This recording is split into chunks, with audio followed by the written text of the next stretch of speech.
Hi friends, இன்னைக்கு என்ன டேன்னு பார்த்தீங்கன்னா நம்ம வீட்டில் சபரிமலை மாலை போடுறாரு எங்கள் ஹஸ்பண்ட் அதுக்காக பூஜை வேலை நடந்துகிட்டு இருக்கு. ஸோ என்னென்னு நாங்கள் ரெடி பண்ணியிருக்கோம்னு பார்க்கலாம். ஸோ இப்போ பூஜை ரூம் ஃபுல்லாகவே ரெடி பண்ணியாச்சு ஃப்ரெண்ட்ஸ். இங்கே பாருங்க, எங்கள் வீட்டு ஐயப்பர் இவர் தான். நாங்கள் பூஜை ரூம் அழகாக ரெடி பண்ணியாச்சு. நெக்ஸ்ட் ஏங்க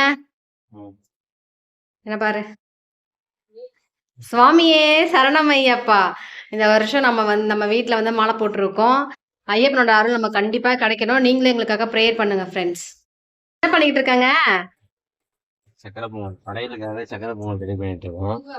எங்க வீட்டுக்காரர் தான் சக்கரை பொங்கல் செஞ்சிருக்காரு. நல்லா இருக்கான்னு தெரியல, பார்ப்போம், சாப்பிட்டு பார்ப்போம். ஃபர்ஸ்ட் படைக்கணும், அப்புறம் தான் சாப்பிடணும். நெய்வேத்தியத்துக்காக சக்கரை எப்போவுமே பார்த்தீங்கன்னா கார்த்திகை மாதம் தான் வீட்டில் மாலை போடுவாங்க. இந்த வருஷம் புரட்டாசி மாதமே மாலை போட்டாச்சு. ஏன்னா அவங்களுடைய குரூப் புரட்டாசி மாதமே போட முடிவு எடுத்ததுனால நாங்களும் புரட்டாசி மாதமே மாலை போட வேண்டியதாக போச்சு. எப்பவுமே 42 நாள் நாங்கள் விரதம் இருப்போம். பட் இப்போ ஃபேமிலியாக குழந்தைங்கள்லாம் இருக்கிறதுனால அந்த விரதத்தை நம்ம ரொம்ப நாள் கடைபிடிக்க முடியல.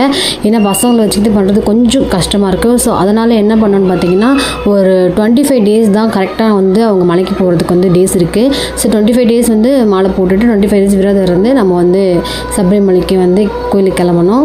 ஸோ அதுக்கப்புறம் பார்த்தீங்கன்னா காலைல பொங்கல் எல்லாமே செஞ்சு முடிச்சுட்டு வீட்டில் எல்லா வேலையும் முடிச்சு நல்லபடியாக படைச்சாச்சு. இதோட எங்கள் வீட்டுக்கார் பார்த்தீங்கன்னா 14வது வருஷமாக ஐயப்பன் சபரிமலைக்கு மாலை போட்டிருக்காங்க. இந்த வருஷமாக நல்லபடியாக போயிட்டு சாமி அருள் இருக்கணும்னு வேண்டிக்கிறோம்.